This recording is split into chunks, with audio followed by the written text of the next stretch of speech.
Chapter 3 notes, the Council of the Exalted Truth. Outside, the Council of the Exalted Truth waited. They stood like a wall of white fabric on the steps of the great temple, built like a parasite directly atop the mUZS foundations.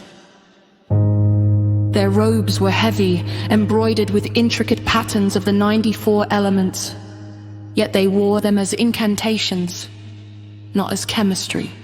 Their leader, Archdogmatist Valen, stepped forward. His face was smooth and expressionless, but his eyes were tangled in centuries of selective blindness. He regarded me as one regards a disease threatening to spread. "You bring disorder with your measurements, child," Valen said. His voice was soft, almost fatherly, but behind it lay the ice-cold threat of excommunication. "We have taught the people that the world was created by the unfathomable will, that every atom is a gift from above for which we must give thanks, not analysis. You speak of frequencies, you speak of flux, you attempt to reduce the divine to a mechanism. You have chosen to forget in order to preserve your power," I said. Valen smiled compassionately, a smile that sent a chill down my spine. "Even if you made the dead stone sing, it would change nothing. We own morality. We define what is true for the people because we provide them with meaning. Your truth is cold, calculable, and requires effort. Ours is warm, mysterious, and requires only submission. People would rather have a God they do not understand than an equation they must take responsibility for." It was in that moment I understood the depth of their grip. They hadn't just stolen the machines, they had colonized the very human capacity for logical thought. They had built a prison of incense and holy words around the empty set, ensuring no one would ever dare look into the void and find the source of their own power.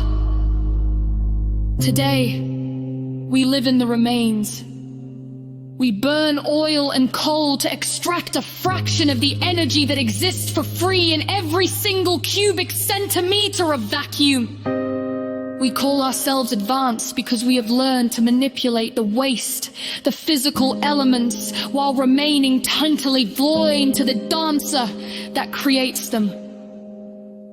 We worship what we can touch and fear what we cannot explain, without realizing that the invisible is the only thing that truly exists.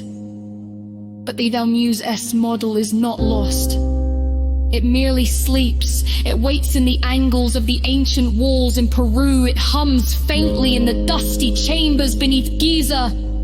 It hides in the golden angle of a sunflower and in the spiral of a galaxy. This story is not about finding something new. It is about remembering what we have always known.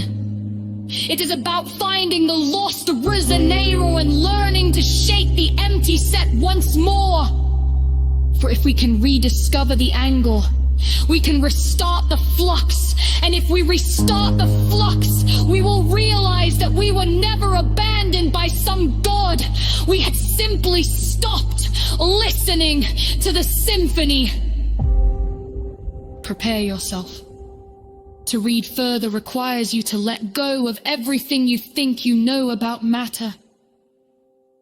You must begin to see the world not as a collection of things, but as an infinite weaving of light and geometry.